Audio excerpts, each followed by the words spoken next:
జమాతే ఇస్లామీ హింద్ మహిళా విభాగం జాతీయ స్థాయిలో నైతికతే నిజమైన స్వేచ్ఛ అనే నినాదంతో సెప్టెంబర్ మాసంలో దేశవ్యాప్త ప్రచార ఉద్యమాన్ని నిర్వహిస్తుంది. ఈ కార్యక్రమంలో భాగంగా జేఐహెచ్ జీఐఓ బెస్తవారిపేట మహిళా విభాగం ఆధ్వర్యంలో స్థానిక ఇస్లాంపేట చిన్న మసీద్ ప్రాంగణంలో నైతికతే నిజమైన స్వేచ్ఛ అనే నినాదంతో పోస్టర్ కరపత్ర ఆవిష్కరణ జరిగింది.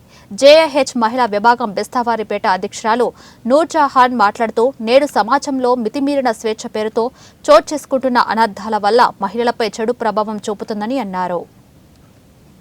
బాలికలు మహిళలపై జరుగుతున్న దాడులు అత్యాచారాలను అరికట్టే ఉద్దేశంతో సమాజంలో చెడును తుంచి నైతిక విలువలను పెంచే నేపథ్యంలో దేశవ్యాప్తంగా ఈ ప్రచార ఉద్యమాన్ని చేస్తున్నాము. యువత చెడు నడతలకు కారణమైన మత్తు మద్యపాన నిషేధాన్ని ప్రభుత్వాలు చేపట్టాలని కోరుతున్నాము.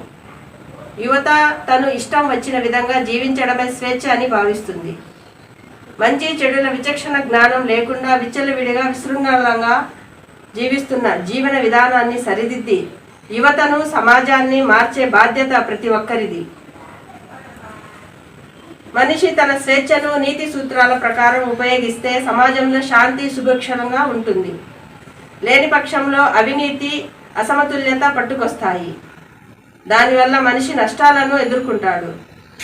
మనిషి తన అధికారం ఉపయోగించేటప్పుడు నీతి సూత్రాలను పాటిస్తే సమాజం శాంతి సమతుల్యత అభివృద్ధిని సాధిస్తుందని చెప్పడానికి చరిత్రే సాక్ష్యం.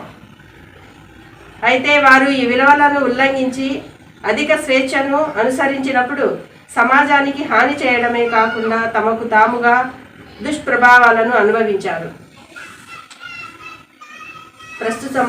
ప్రస్తుత మానవ సమాజం అనేక సమస్యలను ఎదుర్కొంటుంది. దానికి ప్రధాన కారణాలు దారిద్ర్యం,